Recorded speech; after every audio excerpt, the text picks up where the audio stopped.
that you had to leave the crops of the crops of the corner of your field, that the poor could come and collect them. There was a law of shichacha, forgotten sheaves. There's a law of truma, which is a portion that had to be given to the kohanim. There's Meiser, which had to be given to the Levi. There's Meiser Sheni, which were crops that had to be taken to Yerushalayim. So there were many, many laws that applied and still, in many respects, still do apply today to the land of Israel. What's known as mitzvot hatluyot ba'aretz. And the vast majority of Seder Zra'im deals with the laws pertaining to the land, with the one exception, as we mentioned, and that is Berachot, which deals with the laws of the Shema, the saying of the Shema, the laws of the Amidah, the saying of the Shemona Esrei, which is the main prayer that we have in our daily prayers, and Berachot, the saying of blessings over various foods and experiences. One can understand, of course, the connection, because the produce of the land of Israel is dependent on rain, and rain is something that we have to pray for, and it's in the rain, the desire for rain, the need for rain, that we have to connect to Hashem. They always say that the farmer is the one who's always got his eyes raised upwards, waiting for the next rainfall. The need for that faith, for that emunah, for the rain to come, and that in order that we may be able to harvest our produce and to feed our families and our country, of course, is something that requires great faith.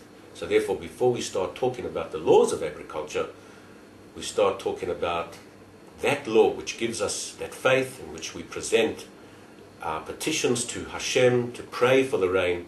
And so therefore, that's the reason why Berachot came into the tractate dealing with the laws of agriculture. And in Masechet Berachot, the first issue, the first topic that is discussed, is the topic which every Jew knows, and that is the saying of the Shema.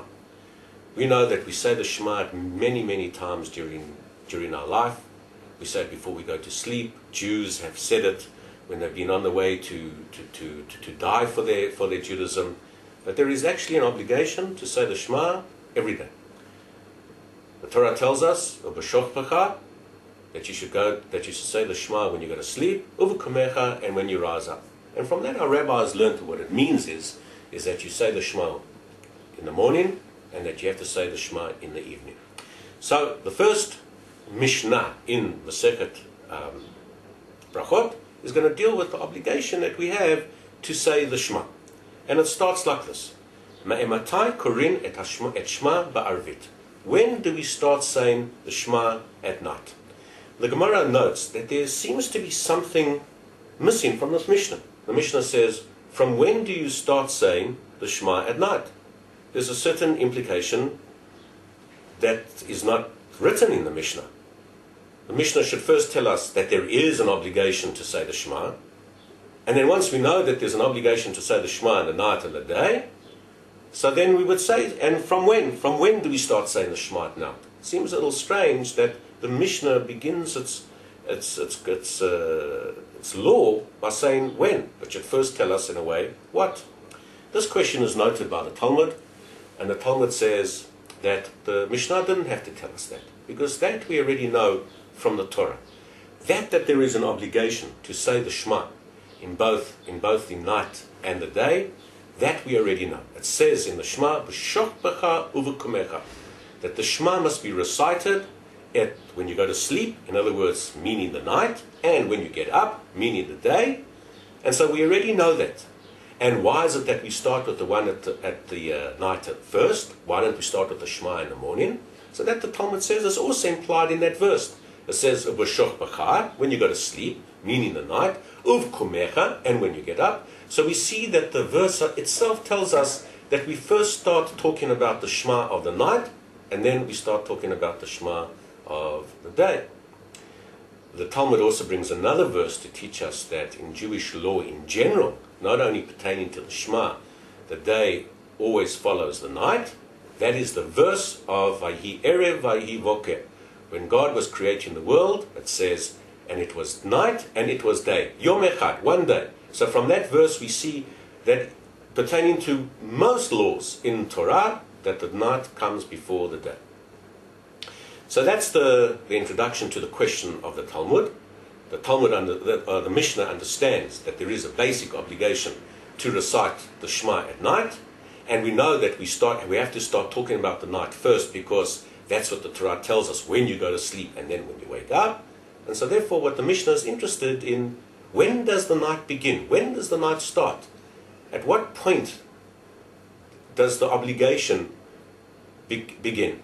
Because there are two times for night. There is what's known as Shkia. Shkia is when the sun begins to descend into the horizon. And that on a certain level is the beginning of the night. But then there's a later stage which comes a little bit after Shkia, and there's different opinions about how much later than Shkia, and that is what's known as Tzeit HaKochavim, that when 3 stars are out. So the Mishnah wants to know at what point on this continuum of time does the obligation to say the Shema begin? Or maybe it's even later. Maybe the obligation to say Shema is actually, as the verse indicates, when you go to sleep. And there is a separate mitzvah to say the Shema when you do go to sleep. But is that the obligation to say the Shema? Is that what the Torah is referring to when it tells us that there's an obligation to say the Shema in the night and the day? So the Mishnah gives an answer. And it says, Misha'ah she'hakohanim niknasim le'echol b'trumatam. The mitzvah to start saying the Shema begins from the time that the Kohanim come to eat their truma. So the Kohanim, as you know, were the priestly sect who served in the temple, and they were given certain gifts by ordinary Israelites, and one of the gifts of the produce that were given to the Kohanim was known as truma, which was actually 2%. 2% of a Jew's produce, of an ordinary Jew's produce, had to be given to the Kohen. And that was known as truma. This truma was holy. It could only be eaten by the Kohen and his family. But the Kohen had to eat this truma in a state of tahara, in a state of purity. But sometimes, for whatever reason, the Kohen became impure. So when he became impure, he had to go through a process of purity. And then he would immerse in the mikveh. And then the following day, he would go to the mikveh. He would bring a sacrifice, go to the mikveh. Following day, bring the sacrifice, and then he would be pure enough to restore his duties in the temple. But the Mishnah is telling us that he can start eating truma even before he's brought the sacrifice. So he would go to the mikveh on the 7th day. At the end of the 7th day, even though he hasn't yet brought his sacrifice, which he would bring on the 8th day, he's not pure enough to resume the sacrificial service in the temple, but he is pure enough to eat the truma. And that time, the time that he became pure enough to eat from the truma, was when 3 stars appeared. So the Mishnah is telling us that the same time that it would be appropriate for the Kohen to resume eating truma, that is when 3 stars are out. In other words, that's when the next day begins and the Kohen is now pure, is the same time that a Jew, any Jew, would start being obligated to say the Shema.